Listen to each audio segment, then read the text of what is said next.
Assalamualaikum warahmatullahi wabarakatuh. Cara Mbah Kholil Bangkalan mencarikan jodoh buat Kiai Haji Hasyim Asy'ari. Ketika Mbah Hasyim nyantri di Bangkalan, beliau diberi tugas mengurusi kuda milik Mbah Kholil hingga kesempatan untuk ngaji pun tidak banyak. Suatu hari Mbah Kholil kedatangan tamu dari Jawa dan kebetulan dia seorang kiai, namun santrinya tak sampai ratusan, hanya puluhan saja. Setelah tamu ditanya keperluannya apa, lalu tamu tersebut mengutarakan keperluannya kepada Mbah Kholil.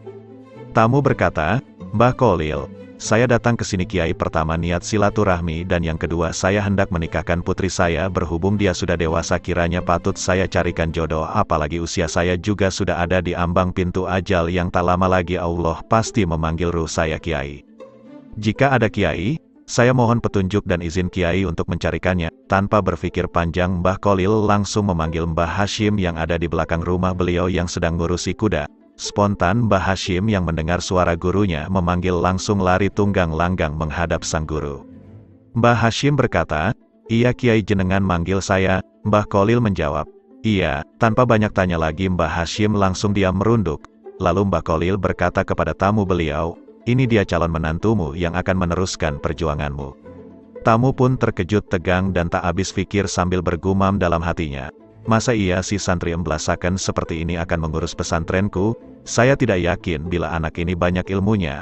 Di sisi lain Mbah Hasyim pun terkejut pula sambil bergumam dalam hatinya, "Masa iya ya Mbah Kholil tega akan menjodohkan saya dengan putrinya ulama, yang begitu mulia dan santrinya banyak nan berwibawa serta alim?"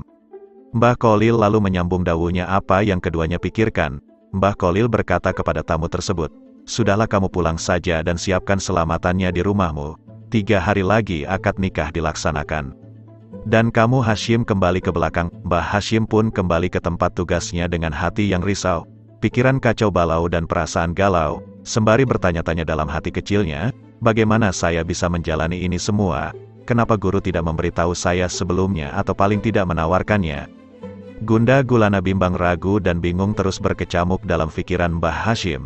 Di saat-saat seperti itulah hidayah Allah ditampakkan. Mbah Hasyim teringat di mana suatu hari saat Mbah Kholil mulang kitab beliau dawuh sederhana saja, "Barang siapa di antara kalian yang ingin tercapai hajatnya, maka bacalah sholawat nariyah sebanyak-banyaknya dan pada waktu ijabah sangat dianjurkan, yaitu setelah separuh malam hingga menjelang subuh."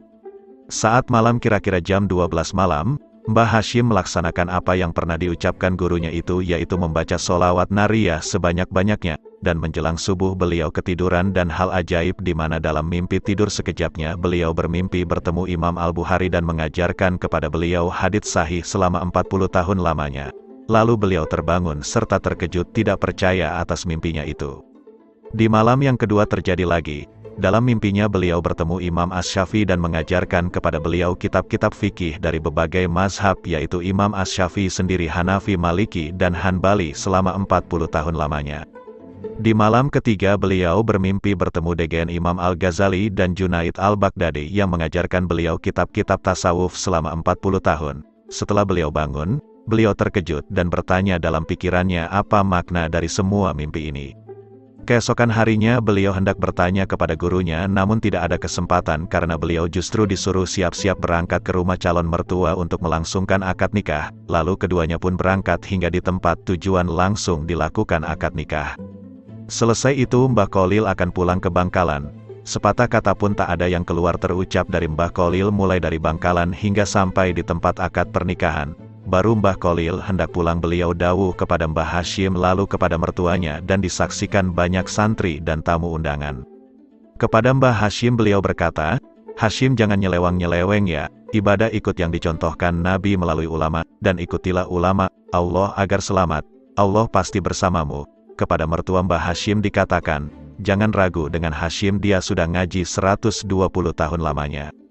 Baik Mbah Hasyim, mertua dan para tamu tidak begitu paham serta kebingungan menafsiri dawuh Mbah Kholil karena mereka pikir ini gak masuk akal, kapan ngajinya sampai 120 tahun sementara usia beliau belum sampai 50 tahun.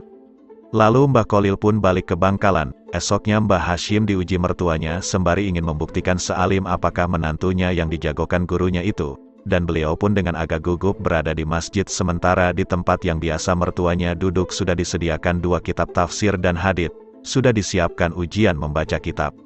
Nah, keajaiban pun dimulai tanpa harus menengok apalagi memegang kitabnya. Mbah Hashim langsung membaca dengan fasih dan hafal di luar kepala serta membahasnya layaknya masyayikh yang sudah kenyang dengan segudang ilmu, tak satu pun ada yang salah.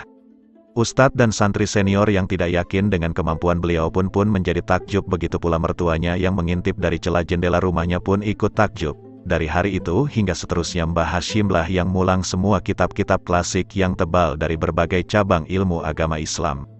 Itulah beberapa karomah Mbah Kholil kepada Mbah Hashim dan masih banyak lagi karomah-karomah beliau kepada santri-santri beliau yang lain. Semoga Allah senantiasa mengalirkan tetesan-tetesan barokah dan manfaat dari beliau-beliau ini kepada kita dan anak cucu kita sehingga kita tetap berada di jalur Ahlus Sunnah wal Jamaah. Lahumul Fatihah. Mudah-mudahan bermanfaat. Wassalamualaikum warahmatullahi wabarakatuh.